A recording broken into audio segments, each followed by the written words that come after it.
Cannabis use among youth is raising concerns. Local experts warning of potential long-term health and cognitive effects. Well, the city of Palm Springs, along with the Boys and Girls Club of Palm Springs, are taking action and educating parents in hopes of keeping marijuana out of the hands of children. News Channel 3's Luis Avila is live in studio with a closer look at this issue. Luis. That's right, Karen and John. The numbers are quite shocking, let me tell you. Get this, in 2022, almost a third of high school seniors in the U.S. reported using cannabis. Now, local officials say a big reason for this is a false perception of safety, but they're reminding young people of the potential consequences and urging them to think twice. The stories, they're heartbreaking sometimes. Jacqueline Leith is the CEO of Michael's House, a treatment facility for adults facing substance abuse. She says for some clients, it started in their youth. We treat a disadvantaged population. The people that we treat are fighting for their life. They're fighting for an opportunity at long-term recovery. Whether marijuana as a youth was the gateway. I think that sometimes people, especially youth, are like, oh, it's marijuana, it's a plant. But the impact on young adults, primarily being that the brain isn't fully developed.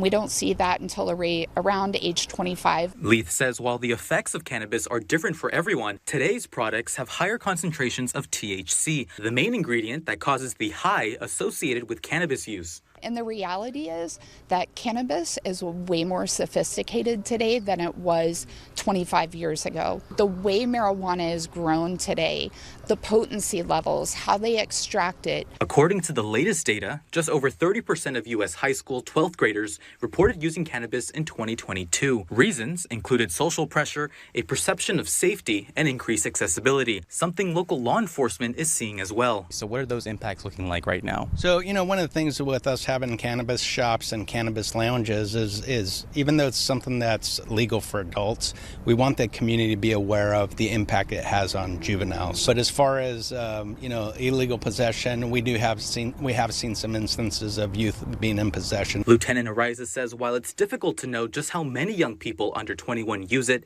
they find most cases behind the wheel. A lot of times where we see it is possibly on the DUI side. And as for what parents can do at home, Leith recommends they stay on top of their children and create a space to have open conversations. If they suspect something, see something, say something, right?